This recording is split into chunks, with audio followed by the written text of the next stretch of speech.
Why Media Group? The fastest growing media group in North America.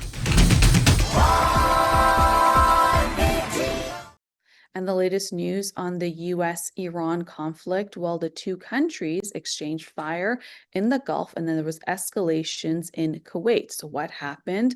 Well, the fragile US-Iran ceasefire is facing perhaps its biggest test yet after American forces fired a missile at an oil tanker in the Strait of Hormuz, triggering a new round of retaliations from Iran across the Gulf and targeting the GCC countries. The incident comes as peace negotiations continue and raising fresh concerns about the security of one of the world's most important energy corridors and the risk of a broader regional conflict.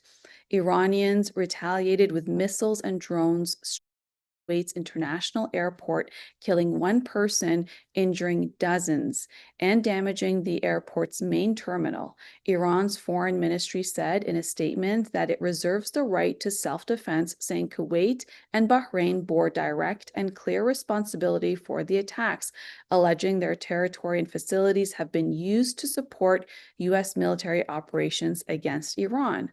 For weeks, the United States and Iran have been trying to maintain a fragile ceasefire while negotiating a broader agreement. If either side believed the other is violating truce, negotiations could collapse as we're seeing escalations take place right now. We're seeing military retaliation that has intensified, killing a person and injuring dozens of people.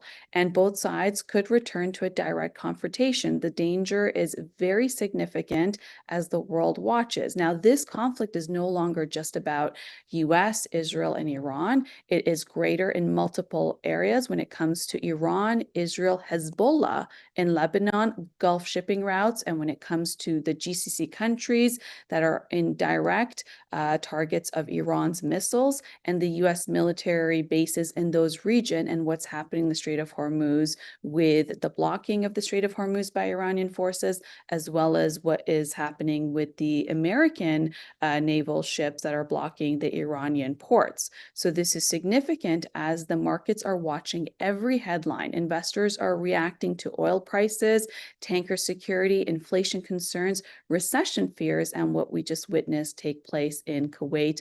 You saw the images. It's very terrifying.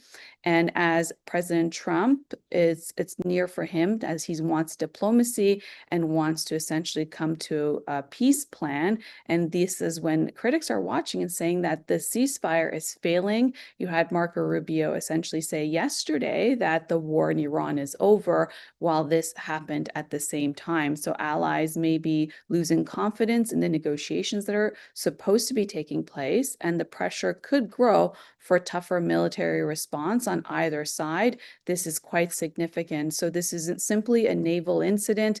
It is a test of whether diplomacy can hold in a world's most important energy corridor when it comes to also saving lives, as we've had a fatality in the Kuwait airport.